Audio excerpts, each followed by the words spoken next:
পল্লীগ্রাম বাংলার জীবন বড়ই অদ্ভুত। ছোট ছোট ঘটনাও সযত্নে আগলে রাখে মেঠো রাস্তার ধুলো। কত গল্প লুকিয়ে থাকে ঘুঘু ডাকা নির্জন দুপুরগুলোতে। নিবিড় বুড়ো বটের ছাওয়ায় সঞ্চিত থাকে কত প্রতীকের দিনলিপি, কত ছেলেবেলার স্মৃতি। কালের অমুক নিয়মে সব ক্ষয় হয়, শুধু রয়ে যায় পাড়াগাঁয়ের সেই মেঠো পথগুলো। বহু যুগ পরেও সেই পথে পা বাড়ালে অতীতের স্মৃতিতে মন বারবার হোঁচট খায়, যার জেরে মনের গভীরে ওঠা অনুরণন সমৃদ্ধ করে জীবনের অগোছালো যাত্রাপথকে। নমস্কার, আজ আপনারা শুক্তারায় শুনবেন মন ভালো করা একটি গল্প, যেখানে কাহিনীর চেয়ে মানুষগুলোর অনুভূতি বড় হয়ে ওঠে। কথা সাহিত্যিক বিভূতিভূষণ বন্দ্যোপাধ্যায়ের কলমে এক অনবদ্য সৃষ্টি, কাদা। শুনতে থাকুন আজকের গল্প কাদা। একঘেয়ে গ্রাম্য জীবনের মধ্যে হঠাৎ শোনা গেল আমাদের পাশের বাড়ির শ্যামাকান্ত চক্রবর্তীর বিয়ে। শ্যামাকান্ত চক্রবর্তী আমার কাকা হন, অবশ্যই গ্রাম সম্পর্কে।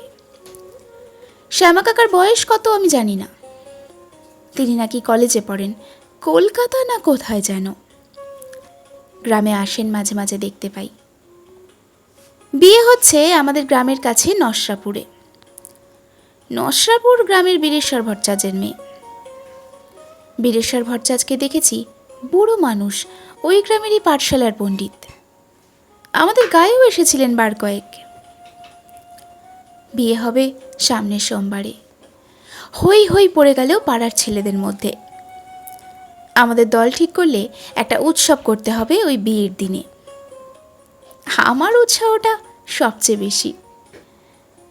আমি ভেবে চিন্তে দক্ষিণ মাঠের বিলের ধার থেকে কতগুলো পাকাটি নিয়ে এলাম এবং পথের ধারে প্রত্যেক গাছে এক গাছা করে পাকাটি নোনার ডালের ছোটা দিয়ে বাঁধলাম। হরি জ্যাঠামশাই দেখে বললেন, ও কি হচ্ছে? বড় বড় মোটা কাচের বড়গলা বসানো চশমার ভেতর দিয়ে দেখি হরি জ্যাঠামশাই আমার দিকে কটমট করে তাকাচ্ছেন। ভয়ে ভয়ে গাছ থেকে নেমে পড়লাম। বলি গো, এই কি জ্যাঠামশাই, কি হচ্ছে এসব? বাজি আলো করব শ্যামা কাকার বিয়েতে, তাই পাকাটি বাজছি। যত ছেলে মানুষই এই একটা সরু পাকাটি জেলে আলো হবে। কতক্ষণ জ্বলবে ওটা? যতক্ষণ হবে আর কি, ছাই হবে। বুদ্ধি কত, ও কখনো জ্বলে? হরি জ্যাঠামশাই চলে গেলেন। আমার রাগ হলো মনে মনে। উনি সব জানেন কি না? পাকাটি জ্বলবে না তো কি জ্বলবে? ক্রমে বিয়ের দিন এসে পড়ল। যেদিন বিয়ের বর রওনা হয়ে চলে গেল, সেদিন পাকাটি জ্বালতে সঙ্গী শত হিরু বারণ করলে আর জেলে কি হবে? যেদিন বর আসবে বউ নিয়ে, সেদিন জেলে দিবি, ভালো দেখাবে। বিয়ের বরযাত্রী গেল গা শুদ্ধ ছেটিয়ে, কিন্তু আমার যত উৎসাহ, আমারই যাওয়া হলো না। কেন যে যাওয়া হলো না কি জানি। বাবা গেলেন, অথচ আমায় নিয়ে গেলেন না। তার জন্য অবশ্য কোনো কান্নাকাটি করলাম না। খাওয়ার ওপরে আমার বিশেষ কোনো লোভ নেই। খেয়ে আমি সহ্য করতে পারিনি, পেটের অসুখ করে। ওই জন্যই বোধহয় বাবা আমায় নিয়ে গেলেন না, কে জানে। মঙ্গলবারের সন্ধ্যের আগে বরবউ আসবে। বরযাত্রীরা ফিরে এসে বললে, আমি ঠিক করলাম যেমন ওরা আসবে অমনি যে পথে আসবে, ওরা সেই পথে দুধারের গাছে যত পাকাটি বেঁধেছি সবগুলো জ্বালব। কেবল ঘর আর বার করছি। একে ওকে কেবল জিজ্ঞেস করছি, কিরে কখন বর আসবে? বেলা যায় যায়, এমন সময় নীলু এসে বললে, শিগগির চল, বউ চলে আসছে। আমি বললাম, কে বলল? নীলু আমার হাত ধরে এগিয়ে নিয়ে চলল। গোয়ালাপাড়ার মোড়ে গিয়ে বাজনার শব্দ পাওয়া গেল যথেষ্ট। বললাম, কত দূর রে? তা বুনো পাড়ার কাছে হবে, অনেক দূর এখনো। দেখতে দেখতে শ্যামা কাকার ঘোড়ার গাড়ি কাছে এসে গেল। আমরা ঘোড়ার গাড়ি বেশি দেখিনি, দু একখানা কালে ভাদ্রে শহর থেকে এসেছে এই গ্রামে ঢোকে, তাও আমাদের জীবনে সব শুদ্ধ মিলে ওই বার দুই দেখেছি মাত্র। ছেলের দল কলরব করে উঠল, ওই রে ঘোড়ার গাড়ি এসেছে। সঙ্গে সঙ্গে বর বউ শুদ্ধ গাড়ির কাছে এসে পড়ল। কিন্তু এইবার বাঁধল মুশকিল। পাকা রাস্তা ছেড়ে খানিকটা কাঁচা রাস্তায় গেল আমাদের গ্রাম। শ্রাবণ মাসের শেষ, বেজায় কাদা হয়েছে কাঁচা রাস্তায়, বিশেষ করে একটা জায়গায় হাবড় কাদা, সেটার নাম সারাতলার দ। গাড়ি সেখানে এসে সেই হাবড়ে পড়ে পুঁতে গেল। মোষের গাড়ি, সে গাড়ি সে কাদায় পড়লে আর ওঠে না। শহরে ঘোড়ার সাধ্যে কি সে হাবড় থেকে গাড়ি ওঠায়। তখন সবাই মিলে চাকা ঠেলতে লাগলাম। অবশেষে গাড়ি উঠে চলে এলো শ্যামা কাকাদের বাড়ি। শ্যামা কাকার মা বউ বরণ করে ঘরে তুললেন। তখনও সন্ধ্যা হয়নি। বর্ষাকাল, রোদ আছে কি নেই বোঝা যায় না, যদিও 3-4 দিন বৃষ্টি হয়নি। আমাদের আকর্ষণের বস্তু হয়ে দাঁড়িয়েছে ঘোড়ার গাড়িখানা, সেখানা বকুলতলায়। তার চারপাশ ঘিরে গ্রামের যত ছেলেপিলে গাড়োয়ান বলেছে, যদি আমরা সারাতলার দয়ের হাবড় পর্যন্ত গিয়ে চাকা ঠেলে গাড়ি উঠিয়ে দিতে রাজি হই, তবেই সে আমাদের গাড়িতে চড়তে দেবে পাকা রাস্তা পর্যন্ত। আমরা সবাই হই হই করে গাড়িতে উঠলাম, কতক গাড়ির ছাদে, কতক পেছনে, আর কতক ভেতরে। সারাতলার দয়ের কাদা থেকে সবাই মিলে ঠেলে গাড়ি উঠিয়ে দিলাম। তার বদলে পাকা রাস্তা পর্যন্ত আমাদের গাড়িতে চড়িয়ে এসে নিয়ে গেল। কি মজা! আমরা যখন পাকা রাস্তায়, তখন সন্ধ্যা হয়ে অন্ধকার নামল। ননি বললে, গা ধোবো। কোথায় রে? সব্য অঙ্গে কাদা লেগে গেছে।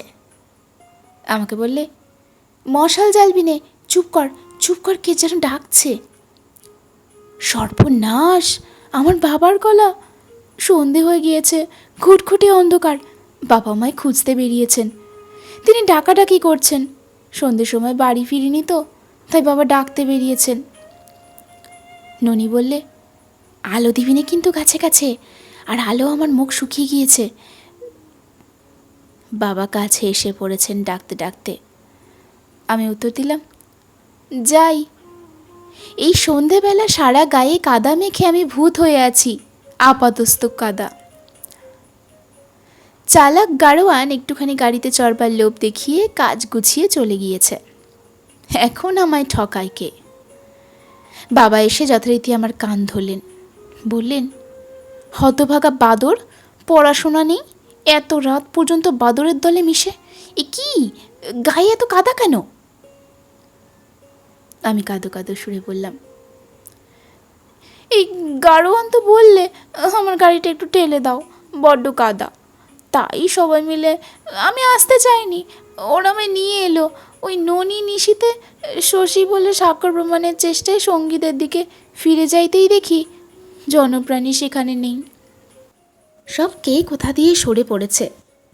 এরই মধ্যে বাবা বললেন, তোমার তো দোষ নেই, তোমাকে সবাই নিয়ে গেছিল না, তুমি তো ছোট বাচ্চা। ঘোড়ার গাড়িতে না চললে তোমার। কথা শেষ না করে দুর্দার মার, চর কিল, বিষম মার, চোখে সর্ষের ফুল। কাঁদতে কাঁদতে বাড়ি ফিরে এলাম বাবার আগে আগে। মা বললেন, আচ্ছা তোমার কি বিমরতি হয়েছে নাকি? এই ভর সন্ধেবেলা ছেলেটাকে অমন ভূতনন্দী মার। ও মা, তা পাড়ার ছেলেদের সঙ্গে না হয় গিয়েইছে একটু, আজ একটু আনন্দের দিন ওদের। তোমার মতো বুড়ো তো ওরা নয়। ছি ছি, নে নে এদিকে সরে আয় বাছা, খুব আমোদ করেছো, এসো এবার। সে রাত্রে পা কাকাটি জ্বালিয়ে রোশনাই করা আমার দ্বারা আর সম্ভব হয়নি। এর 30 বছর পরের কথা। আমি কলকাতায় চাকরি করি। বর্ষাকাল, মহকুমার স্টেশনে নেমে বাড়ি যাব। এমন সময় শ্যামা কাকার ছেলের সঙ্গে রাস্তা দেখা হলো। শ্যামা কাকা মারা গিয়েছেন আজ 10 বছর। গ্রাম ছেড়ে তার ছেলেরা আজকাল শহরে বাস করে। শ্যামা কাকার বড় ছেলেটি এখানে চাকরি করে। ওর নাম অরুণ। অরুণ দেখে বললে, বাড়ি যাচ্ছেন দাদা? দীপ্তির বিয়ে, পরশু আপনাকে আসতেই হবে। অবশ্যই অবশ্যই, আসুন না একবার আমাদের বাসায়। গেলাম। দীপ্তি 16-17 বছরের একটা সুশ্রী মেয়ে। আমাকে দেখে খুশি হয়ে এগিয়ে এলো। বললাম, কোথায় তোর বিয়ে হচ্ছে রে দীপ্তি? দীপ্তি মুখ ভঙ্গি করে বললে, আহা কিছুই বুঝলাম না। বললাম, তার মানে? তার মানে আপনার মুন্ডু। কথার কি যে ছিঁড়ি তোর! হবে না ছিঁড়ি? আপনার কথা ছিঁড়ি বা কীরকম বলো না, কোথায় বিয়ে হচ্ছে? ফের একই কথা। দেখো দীপ্তি, চালাকি যদি করবি বল, কথার উত্তর দে। দীপ্তি আঁচল নাড়তে নাড়তে বললে, আহা যেন জানেন না আর কি। আমি বিস্ময়ের সুরে বললাম, সেখানে নাকি সেই। ভালো, খুশি হলাম। খুশি কিসের? আবার চালাকি করবি দীপা? হোসনি খুশি তুই? ওরকম বললে আমি মরবো আবিং খেয়ে, সত্যি বলছি। আচ্ছা, যা করার কিছু বলবো না। এখন একটু চা করে খাওয়াবি না? এমনি চলে যাব। খাওয়াচ্ছি। ওমা, ঘোড়ায় জিন দিয়ে যে এমন তো কখনো দেখিনি।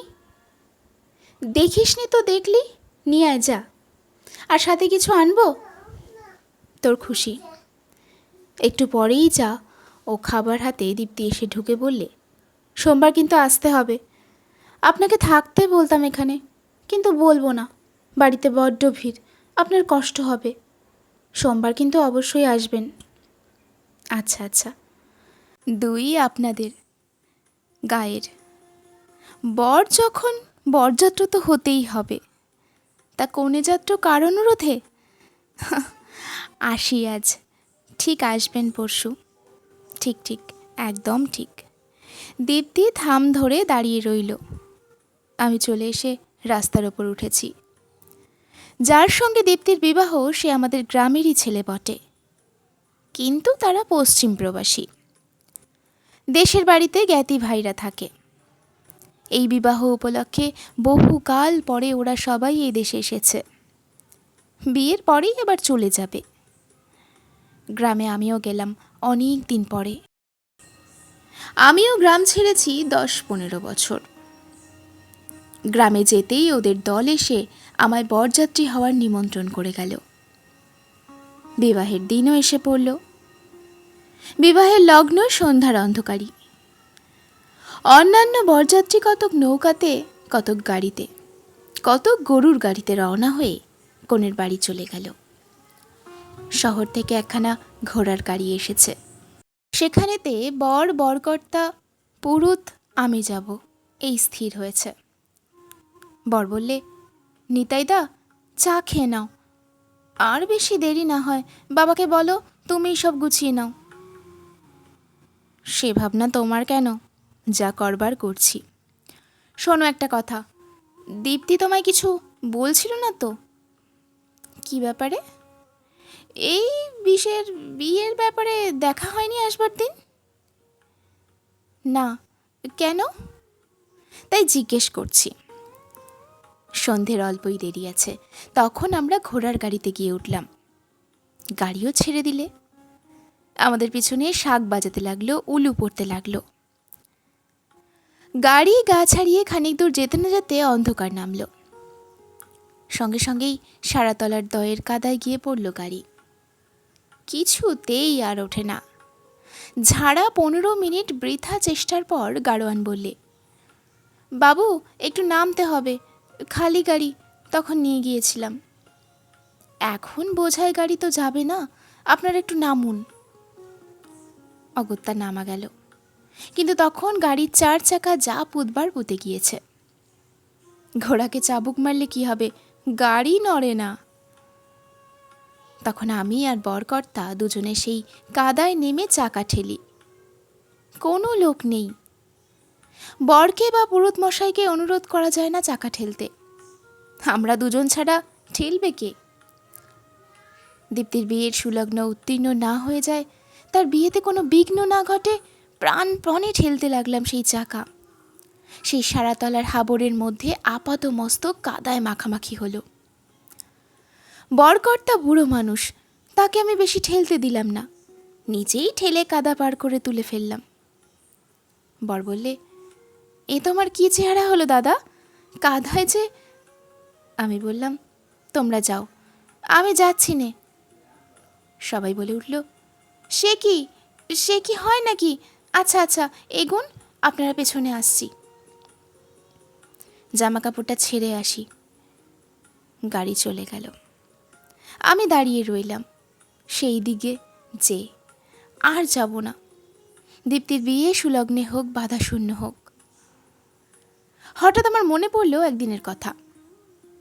দীপ্তির বাবা বিয়ে করে যেদিন ওর মাকে নিয়ে ফিরেছিলেন সেই দিনের কথা। 30 বছর আগে ঠিক এমনই এক অন্ধকার সন্ধ্যা। সেই শ্রাবণ মাসের সারাতলার দয়ের কাদা ঠেলে গাড়ি উঠিয়েছিলাম, কাদায় মাখামাখি হয়ে।